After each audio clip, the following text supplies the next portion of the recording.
दर्शकबिन हामी अहिले महाकालीमा जसरी यहाँका वासीहरूले दुःख भोग्नु भएको थियो त्यो जाने बाटो यस्तो छ हेर्नुहोस् है।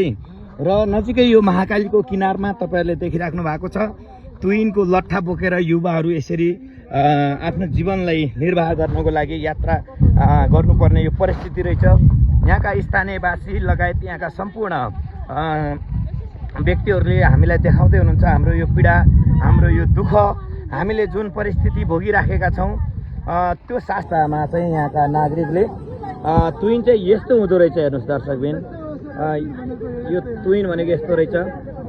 यो तुइनलाई चाहिँ यो खोलाको पारीपट्टि यो महाकाली नदी हो।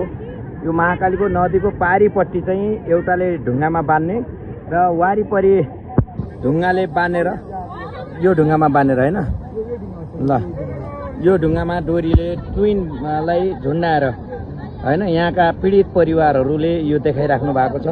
यो तारको सहायतामा यो डोरीले यो डोरी चाहिँ योलाई पारिवारिक पुर्याउनलाई सपोर्ट गर्ने हैन। यो यस्तो अवस्था तपाईहरुले दर्दनाक अवस्था तपाईहरुले देखिराख्नु भएको छ भने अहिले यहाँको रिपोर्टिङ गर्ने क्रममा चाहिँ हामी अहिले तपाईहरुको लाइभ हिमालको फेदमा रहेको यो महाकाली नदीको किनारबाट पीडित आमा बुवा दाजुभाइ तथा दिदीबहिनीहरू तमाम तपाईहरुले देखिराख्नु भएको छ। हामी अहिले यो तुइन जहाँ सञ्चालन थियो त्यो तुइन चाहिँ अहिले यहाँ भुइँमा देख्न सकिन्छ।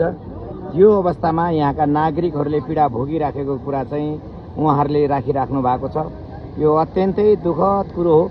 अब हाम्रो स्थानीय सरकार, प्रदेश सरकार र केन्द्र सरकारले इमिडिएटली एक्सन ओरिएन्टेड भएर please don't do grumbling start working को एउटा अवधारणा लिएर पक्कै पनि यहाँका स्थानीयवासीको आँखाबाट आँसु आइरहेको छ। यो दृश्यलाई मलमपट्टि लाउनको लागि सशक्त रूपमा सम्पूर्ण राजनीतिक दलहरूले आवाज उठाउनु हुनेछ। यो कुरामा हामीलाई विश्वास छ।